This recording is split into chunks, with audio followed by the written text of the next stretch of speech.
ዩቲዩብ ብዙ ዩቲዩበሮችን ያስደነገጠ አዲስና ትልቅ ለውጥ አድርጌያለሁ ያለውን ህግ ማውጣቱን አሳውቋል። All right, so literally 1 hour ago today, YouTube just changed their monetization requirements. YouTube is updating the YouTube Partner Program. Thank you so much for joining us. We've announced a few updates for the YouTube Partner Program. All right, so there's been a major update to YouTube's monetization policy. We're introducing new updates to the YouTube Partner Program. An hour ago, and it's perhaps the biggest changes to YouTube monetization.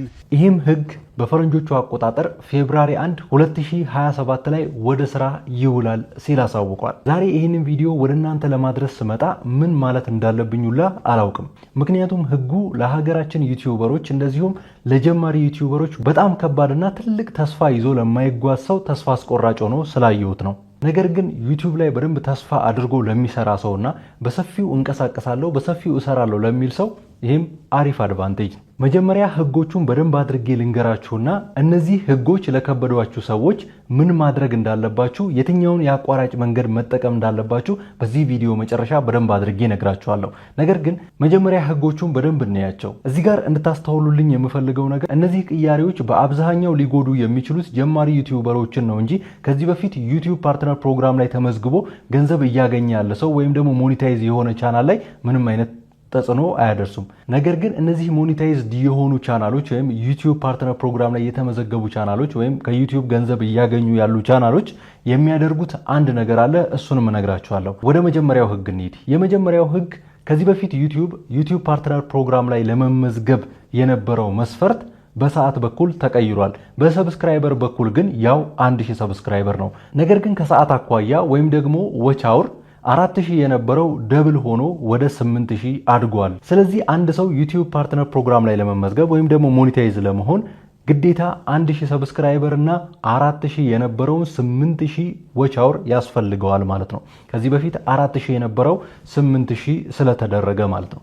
ወይም ደግሞ እንደ አማራጭ በሾርት ቪው 10 ሚሊዮን የሾርት ቪው የነበረው ወደ 20 ሚሊዮን የሾርት ቪው አድጓል ማለት ነው። ከዚህ በፊት እንደምናውቀው አንድ ሰው ሞኔታይዝ ለመሆን 1000 ሰብስክራይበር እና 4000 ዎች አወር ወይም ደግሞ 10 ሚሊዮን የሾርት ፎርም ቪዲዮ ቪው ያስፈልገዋል። አሁን የ10 ሚሊዮን የነበረው የሾርት ቪውም ወደ 20 ሚሊዮን የሾርት ቪው አድጓል ማለት ነው። ስለዚህ ባለው ሁኔታ እጥፍ ጨምሯል ማለት ነው። 4000 የነበረው 8000፣ 10 ሚሊዮን የነበረው የሾርት ቪው ደግሞ ወደ 20 ሚሊዮን አድጓል ማለት ነው። ታዲያ ይሄ ህግ የሚተገበረው ምን ላይ ነው ማለት ነው? ገና ሞኔታይዝ ያልሆኑ ቻናሎች ላይ ነው ማለት ነው። ሞኔታይዝ የሆኑ ቻናሎች ግን ልክ ጃንዋሪ 31 2026 ላይ ዋይቲ ስቱዲዮ ወይም ደግሞ ዩቲዩብ ስቱዲዮ ላይ አንድ ኖቲፊኬሽን ይገባላችኋል። ያንን ኖቲፊኬሽን አክሴፕት ማድረግ ይኖርባችኋል ማለት ነው። ልክ ጃንዋሪ 31 2026 ላይ ወደ 2027 ሳይገባ ማለት ነው ያንን ኖቲፊኬሽን አክሴፕት ማድረግ አለባቸው። ያንን ዩቲዩብ በኖቲፊኬሽን መልኩ ዋይቲ ስቱዲዮ ላይ ሊሆን ይችላል ወይም ደግሞ በኮምፒውተር የሚጠቀሙ ዩቲዩብ ስቱዲዮ ላይ ሲገቡ በኖቲፊኬሽን መልኩ የሚያስነብባቸውን ነገር ወይም ደግሞ ተርምስ ኤንድ ፕራይቬሲ አክሴፕት ማድረግ ይኖርባቸዋል ማለት ነው። ያንን አክሴፕት ካላደረጉ በፊት በነበሩበት በዩቲዩብ ፓርትነር ፕሮግራም ላይ ላይቀጥሉ ይችላሉ ወይም ደግሞ ቻናላቸው ሞኔታይዝ ሆኖ ላይቀጥል ይችላል ማለት ነው። እነዚህን ሁለቱን በደንብ ግምት ውስጥ ልታስገቡ ይገባል። በተረፈ ሌሎች ቅያሬዎች አሉ። እነዛን ቅያሬዎች ዩቲዩብ እነዚህ መግለጫዎች የሚያስነብብበትን ሊንክ ዲስክሪፕሽን ላይ ያስቀምጥላችኋለሁ። በተረፈ እናንተ ገብታችሁ በደንብ ቼክ ልታደርጓቸው ትችላላችሁ። አሁን እኔ ማድረግ ያለባችሁን አንድ ነገር ነግራችኋለሁ። ይህንን ነገር በምን መልኩ መፍታት እንችላለን፣ ይህንን ነገር እንዴት አድርገን ነው አልፈንስ ሞኔታይዝ ልንሆን የምንችለው የሚለውን ምን ማድረግ እንዳለባችሁ የዩቲዩብ ተስፋችሁን ወይም ደግሞ የዩቲዩብ ጉዟችሁን ታስቀጥሉ ዘንድ ምን ማድረግ እንዳለባችሁ በደንብ አድርጌ አሁን ልንገራችሁ። ይህንን የምነግራችሁን ነገር ከተገበራችሁት እመኑኝ እዚህ ደረጃ ላይ ራሱ አትደርሱም። እንግዲህ እንደምታውቁት አሁን ያለነው በፈረንጆቹ ኦገስት ላይ፣ ስለዚህ ገና ፌብሩዋሪ 1 ሊመጣ ወይም ደግሞ ፌብሩዋሪ 1 2027 ሊመጣ ወደ 6 ወር ገደማ ይቀራል ማለት ነው። በዚህ በ6 ወር ውስጥ እንደምንም ብላችሁ 4000 ዎች አወርና 1000 ሰብስክራይበር ካገኛችሁ ቻናላችሁ ሞኔታይዝ ይሆናል ማለት ነው። ምክንያቱም ዩቲዩብ እስከ ፌብሩዋሪ 1 ድረስ ነገሮችን የሚተገብረው ወይም ደግሞ ዩቲዩብ ፓርትነር ፕሮግራም ላይ የሚመዘግበው በአሮጌው ህግ ነው እንጂ በአዲሱ ህግ አይደለም። አዲሱ ህግ የሚተገበረው ፌብሩዋሪ 1 2027 ላይ ነው። ማለትም ከ6 ወር በኋላ ስንቀናንሰው ሚኒመም 5 ወር አላችሁ ማለት ነው። ስለዚህ እዚህ በ5 ወር ጊዜ ውስጥ በደንብ አድርጋችሁ በመስራት በዩቲዩብ ፓርትነር ፕሮግራም ላይ በቀላሉ በ4000 ዎች አወር ልትፋቱት ትችላላችሁ ማለት ነው።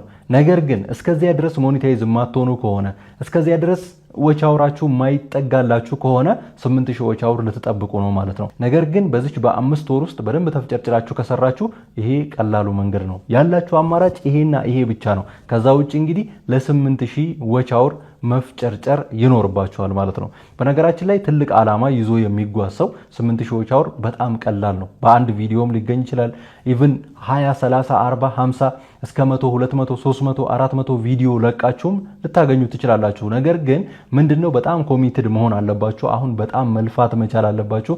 ዩቲዩብ እንደዚህ ህጉን ጠበቅ አድርጎታል ማለት ነው። ስለዚህ ይሄን እንድታውቁት ነው። እንግዲህ ምን ማለት እንደሚቻል አላውቅም። በርካታ ዩቲዩበሮች ብዙ ነገር እያሉ ነው አሁን ላይ በአለም ዙሪያ ያሉ ዩቲዩበሮች ያለውን ነገር ደግሞ እንግዲህ እየመጣን የምናሳውቃችሁ ይሆናል። በተረፈ ደግሞ ሞር ስለ ጉዳዩ በደንብ ብሮዝ ማድረግ የምትፈልጉ ከሆነ ሊንኩን ዲስክሪፕሽን ላይ ያስቀምጥላችኋለሁ።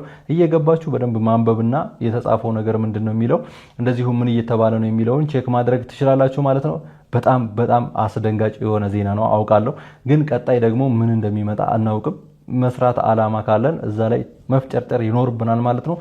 ያው ይሄ ነገር ከብዙ አንግል ሊታይ ይችላል። እንግዲህ አሁን በአለም ዙሪያ መነጋገሪያ ሆኗል ማለት ነው። ቀጣይ ደግሞ አዳዲስ ነገሮች ሲኖሩ ወደ እናንተ እየመጣሁ አደርሳችኋለሁ ማለት ነው። እስከዛው ድረስ ሰላም።